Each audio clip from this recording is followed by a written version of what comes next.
Yes, so hello everyone, Hitesh here. Today, we're gonna talk about a web series called Lucifer. काफ़ी time से मेरे पास में money heist 2 और इसी के साथ काफ़ी सारी वेब सीरीज़ की डिमांड आ रही थी, मगर आप सभी ने मुझे लूसीफर के बारे में इतने सारे कमेंट्स करे तो फाइनली लूसीफर तो आनी बनती ही थी। और अब आप मुझे कमेंट्स करके ज़रूर बताइएगा कि आप में से वो कौन कौन था जिसने मुझे लूसीफर की डिमांड की थी। सो विदाउट वेस्टिंग टाइम चलिए आते हैं इस कहानी की मेन स्टोरी लाइन की तरफ। इस कहानी की शुरुआत होती है लूसीफर से, जिसे स्वर्ग से निकाल कर नर्क में भेज दिया जाता है अनंत काल तक शासन के लिए, जब तक कि उसने वेकेशन का नहीं डिसाइड किया होता है। यानी कि अब लूसीफर मॉर्निंग स्टार ने नर्क से निकलकर धरती पर आकर छुट्टियां मनाना स्टार्ट कर दिया होता है।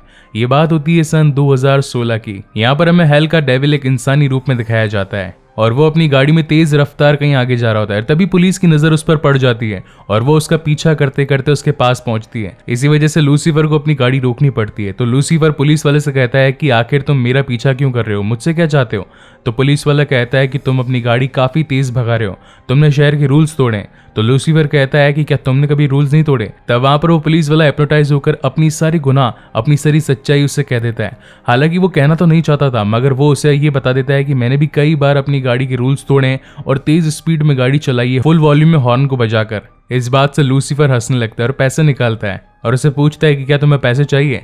तो पुलिस वाला कहता है कि हाँ, मुझे इसकी जरूरत है, मगर नेक्स्ट टाइम से गाड़ी थोड़ी स्लो चलाना। और इसके बाद में लूसीफर एक क्रीपी स्माइल देकर वहां से निकल जाता है और पहुंचता है खुद के बार में। वहां पर हमें हेल की एक और डीमन दिखाई जाती है जिसका नाम होता है मेजकिन, जिसे हर बार लूसीफर मेज नाम से बुलाता है। मेज लूसी से कहती है कि आखिर तुम ये इंसानी काम छोड़कर वापस नर्क में कब जाओगे, क्योंकि वहां पर तुम्हारी जरूरत है। तुम मेरी बात क्यों नहीं मान रहे हो, मेरी बात को समझ रहे क्यों नहीं हो। और तभी वहां पर सारा समय धीमा हो जाता है और तभी वहां पर इस कहानी के एक और कैरेक्टर की एंट्री होती है जिसका नाम होता है अमेनिडील। वो बेसिकली लूसीफर का भाई होता है और वो उसे धमकाता है। वो कहता है कि हमारे पिता तुम पर ज्यादा मेहरबान नहीं होंगे, अब अगर तुम्हारी जान बचाना चाहते हो तो जितना जल्दी हो सके वापस से नर्क में आ जाओ, क्योंकि तुम नहीं जानते कि बिना नर्क के देवता के नर्क के अंदर क्या क्या हो रहा है। मगर लूसीफर उसकी कोई बात नहीं मानता और उसे वहां से जाने के लिए कह देता है। इसके बाद में लूसीफर एक लड़की से मिलता है, उसका नाम होता है डलाइला, और वो डलाइला से बातें करने लगता है। तो डलाइला कहती है कि मैं काफी ज्यादा परेशान हूँ। तब वहां पर लूसीफर कहता है कि तुमने तो लाइफ चुनी थी, सेक्स, तस्वीरें और काफी सारा पैसा, अब तुम इनसे परेशान क्यों हो। तो डलाइला कहती है कि कुछ लोग ऐसे हैं जो मुझे परेशान कर रहे हैं, मैं तुम्हारी मदद चाहती हूँ। तो लूसीफर कहता है मैं तुम्हारी मदद कर सकता हूँ, लेकिन इसके बदले में मुझे कुछ चाहिए। तो डलाइला कहती है कि वो क्या है। तो लूसीफर कहता है कि मैं बस तुमसे यही चाहता हूँ कि तुम कभी बिखरना मत। और इसके बाद में वो दोनों अपनी गाड़ी में बैठकर कहीं जा रहे होते हैं, मगर तभी एक इंसान उन पर गोलियां चलाना शुरू कर देता है। अब क्योंकि लूसीफर तो इमॉर्टल होता है, इसलिए उस पर गोलियों का कुछ असर नहीं होता, मगर वहीं डलाइला जान से मारी जाती है। वहीं कुछ ही दूरी पर उसकी गाड़ी भी टकरा जाती है और वो भी जान से मारा जाता है। लेकिन लूसीफर में उसे फिर से जिंदा करने की ताकत थी और वो उसे फिर से जगाता है, उससे पूछता है कि आखिर तुमने उस पर गोलियां क्यों चलाई। तो वो कहता है कि मैंने उसे पैसों की वजह से मारना चाहा, और ये कहकर वो फिर से मर जाता है। उसी रात वहां पर दो डिटेक्टिव पहुंचते हैं, जिनमें से एक का नाम होता है क्लॉइड डेकर और उसके पति का नाम होता है डैन एस्पिनोजा। वो दोनों इसी केस के ऊपर अपनी कार्यवाही कर रहे होते हैं। तो वहां पर क्लोई कहती है कि तुम कोई काम तो मेरे लिए छोड़ो, इस काम को मैं देखना चाहती हूँ, तुम इसके अंदर अपनी टांग मत अड़ाना। और इस हादसे की छानबीन करते हुए वो सीधा पहुंच जाती है लूसीफर के पास में और वो उससे पूछती है कि क्या तुम चश्मदीद गवाह थे उस वारदात के। तो लूसीफर कहता है कि हाँ, ये सारी वारदात मेरे सामने हुई थी। तो वो कहती है कि गोलियां तो फिर तुम पर भी चली होगी, पर तुम पर उसका असर क्यों नहीं हुआ। तो लूसीफर कहता है कि मैं इमॉर्टल हूँ, न जाने तुम इंसान ये बात कब समझोगे। हालांकि उस वक्त तो क्लोई को उसकी बातें कुछ समझ में नहीं आती है, तो वो उससे कहती है कि इस बारे में मैं तुमसे बाद में बात करूंगी, और ये कहकर वो वहां से चली जाती है। अगले दिन लूसीफर एक शादी को अटेंड करता है जहां पर दो जोड़े आपस में शादी कर रहे होते हैं। तो लूसीफर उस आदमी को धमकाने लगता है, उसका नाम होता है जिमी बांस। वो उससे कहता है कि तुमने पैसों के लालच में तुम्हारी बेस्ट फ्रेंड डलाइला को जान से मार दिया, आखिर तुमने ऐसा क्यों किया। तो वहां पर जिमी कहता है कि आज मेरी शादी है, मेरी शादी को बर्बादी में मत बदलो।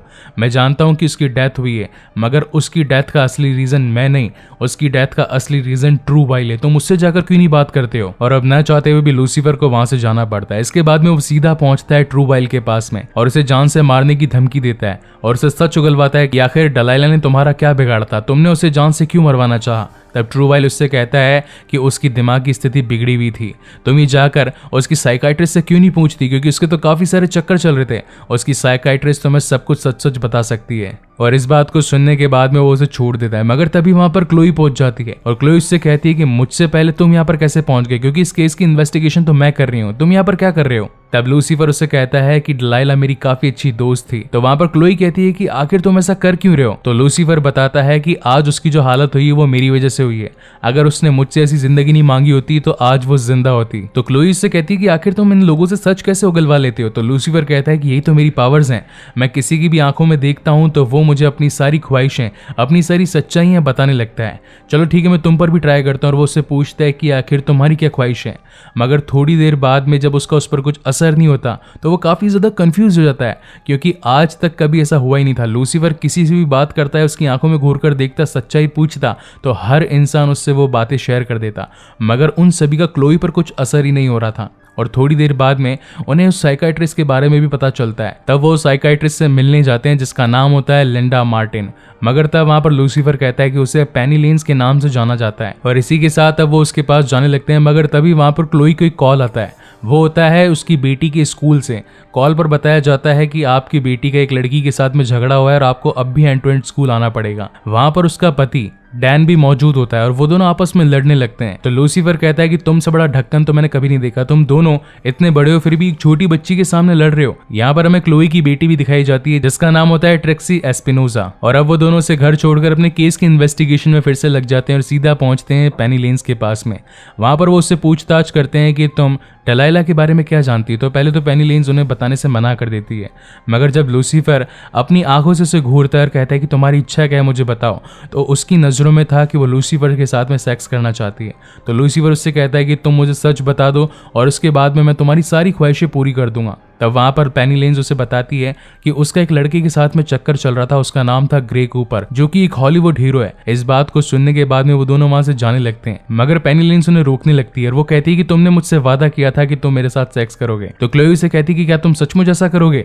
तो वहां पर लूसीफर कहता है कि मैंने वादा किया तो वो तो मुझे करना ही पड़ेगा, मगर अभी मुझे यहाँ से जाना है पेनी, इसलिए मैं वापस आऊंगा और अपना काम पूरा जरूर करूंगा, मैं अपने वादे कभी नहीं तोड़ता। और इसी के साथ अब दोनों पहुंच जाते हैं ग्रे कूपर के पास में, जो कि एक हॉलीवुड एक्टर होता है। और उससे पूछताछ करने के बाद में उन्हें पता चलता है कि उसके हाथ में भी सेम टू सेम एक वैसी ही महंगी घड़ी है जो कि वारदात के वक्त उस आदमी के हाथों में थी। वो दोनों ही घड़ियां काफी महंगी और सेम टू सेम मैच कर रही थी। तो लूसीफर उससे सच्चाई पूछता है कि आखिर डलाइला को तुमने जान से क्यों मारा। तो वो कहता है कि मैं डलाइला से प्यार जरूर करता था, मगर मैंने लेने की कोशिश नहीं करी।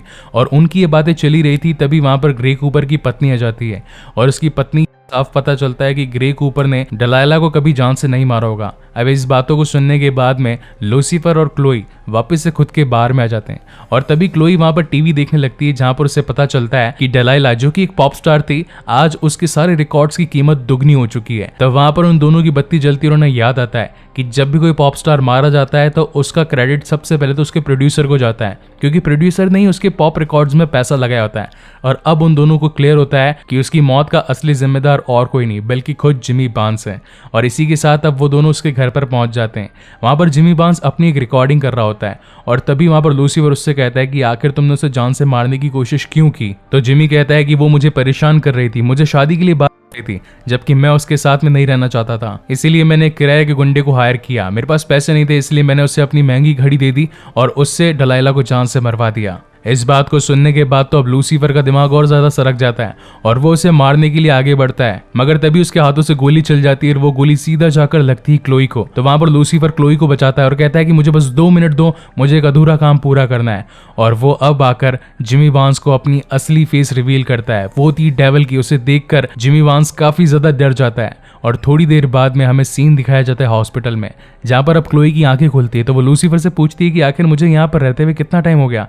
तो वो उसे मजाक में कहता है कि तुम्हें 3 साल हो गए, तुम्हारी आंख 3 सालों बाद खुली। पहले तो वो सुनकर काफी ज्यादा डर जाती है, लेकिन जब उसे लगता है कि वो मजाक कर रहा था तब वो उसे कहती है कि ठीक है, लेकिन एक बात बताओ, गोलियां तो हम दोनों पर ही चली थी, मगर मैं तो यहाँ पर हॉस्पिटलाइज्ड हो गई और तुम्हें कुछ भी नहीं हुआ।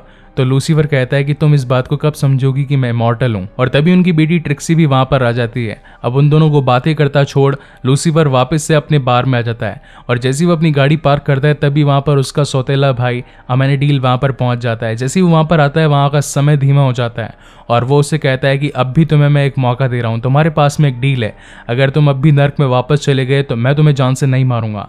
मगर तब वहाँ पर लूसीफर कहता है कि भाड़ में जाओ और मेरे को परेशान करने कभी मत आना। और इसके बाद लूसीफर अपने काम यानी कि अपने वादे को पूरा करने के लिए पहुंचता है सीधा लिंडा मार्टिन के पास में। और इसी के साथ ये एपिसोड यहीं पर खत्म होता है। सो गाइज, आपको ये वीडियो कैसा लगा प्लीज मुझे लाइक और कमेंट करके जरूर बताइएगा। और अगर पहली बार इस चैनल पर आए तो इसे जरूर सब्सक्राइब भी कीजिएगा।